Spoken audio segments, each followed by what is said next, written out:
Um, Good people, are you ready? You are?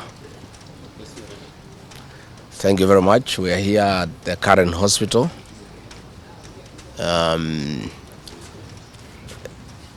see the Honorable George Koiburi, the Honorable Member of Parliament for Juja, who was brought here in critical condition.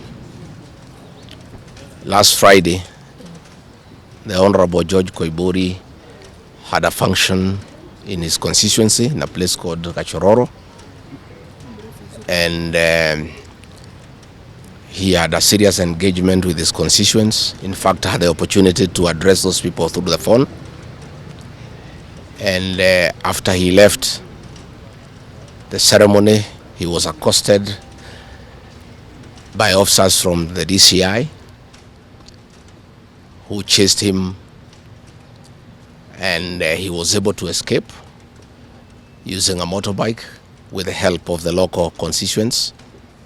His vehicle was impounded and his driver was arrested. That vehicle is still in the hands of the DCI. And on Sunday, when he was in church, immediately after the service, 2 undercover agents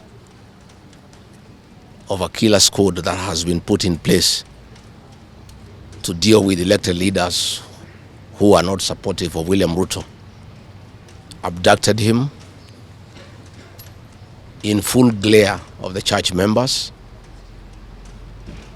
and in the process almost harmed his wife. It is not known where he was taken to, but after a serious search early this morning, he was found in a coffee plantation in Kepichoi, that is in the Githunguri constituency, badly beaten and in very serious condition. He was taken to a hospital for first aid and later brought here where he was admitted.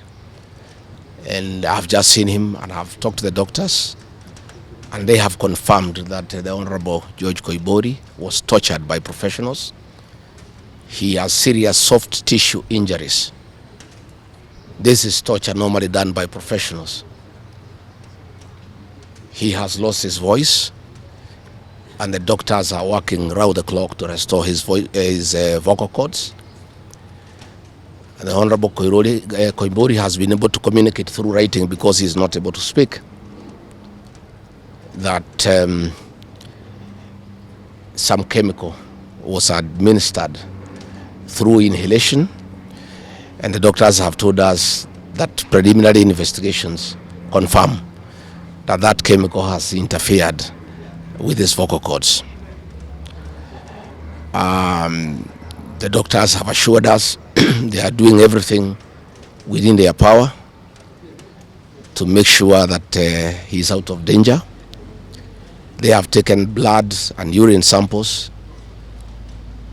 to private laboratories, different ones, so that they can establish what could have happened in matters poisoning. You remember last weekend I said that a special squad had been set aside, and now we have confirmation that President William Ruto, CS for Interior Kipchumba Murkomen, and the Deputy Inspector General, Mr. Eliud Langat, all from the Kalenjin community, have put up a squad to deal with leaders who are opposed to this regime. The Honorable Kipchumba Murkomen has sent a message to us through common friends that his appointment to the Ministry of Interior is to make sure that William Ruto is re-elected as president and to deal with anybody who can stop that objective. Officers from the National Police Service has confirmed to us that a special squad of 20 police officers from the Nandi sub-ethnic community are the ones behind the abduction of George Koiburi, and they are the ones that were deployed in Kakamega to target the Honorable John Methu and Karungo Athangwa. Specifically, there were about 300 police officers who were deployed in Kakamega but 20 police officers from the Nandi sub-ethnic community under the direct command of the Deputy Inspector General, Eliud Langat, and reporting to Kipchumba Murkomen and William Ruto, had been assigned to harm the Senator for Nyandarua and the Senator for Kiambu because of their vocal stand against this regime. Let me say that I want to appeal to the international community to rescue this country. William Ruto has become a very vengeful dictator, and his activities are similar to the one by Dr. In Dada and Mobutu Sese Seko. And the level of impunity in this country, if the international community does not come through for the people of Kenya, we are going to have not just killings, but maiming of elected leaders. What has happened to the Honorable Koimbuli is a very deliberate attempt by William Ruto, Kipchumba Murkomen, and Langat to scare leaders who speak out. It is meant to scare them. It is meant to sell them fear so that they can stop agitating for the liberation of this great republic. And I want to say that William Ruto must know it is these leaders, it is not these leaders who are against his rule. It is the people of Kenya. These leaders are simply articulating what the people of Kenya are saying. And even if he targets these leaders to kill them, to maim them, he cannot do the same to each and every Kenyan. And I want to tell him to stop spreading the narrative that the rebellion against him is coming from the people of Mount Kenya region. This rebellion is across the country, from Western Kenya, Coast Province, Northeastern, Nyanza, including his native North Rift and South Rift. Members of the Kalenjin community are also up in arms because of the misuse of public resources, mismanagement of the economy, and the fact that there is no work going on in this country. So let me appeal to the international community to take a great interest in what is happening in Kenya. And we have seen what is happening in the neighboring countries, in Tanzania, the suppression of civil society. And all those things are stemming from here in Kenya. William Ruto has become intolerant. He cannot take criticism. And the reality of one term is slowly sinking into him, that has sent him into serious desperation, that he has now formed a killer squad of his sub-ethnic community of the Nandi to deal with leaders. Let me ask the people of Kenya to be calm. I want to ask the supporters of the Honorable Koimburi to stay calm. We'll do everything possible to make sure that we are more careful in the face of the repression that is going on. You are aware that members of parliament opposed to this regime, their bodyguards have been disarmed so that they stop going for meetings and feel vulnerable.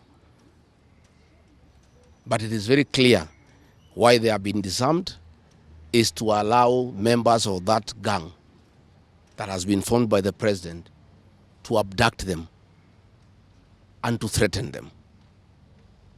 And if anything happens to these members of parliament, to any leader in this country opposed to William Ruto, the president will be held to account. And let me tell William Ruto, people of Kenya cannot elect you by force. They elected you on their own free will.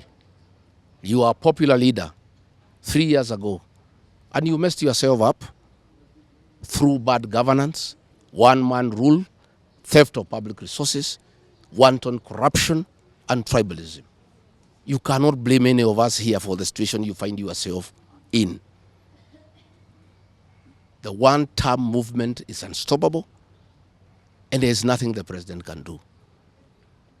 He can kill these leaders, he can abduct them, he can torture them, but he cannot do that to all the people of Kenya.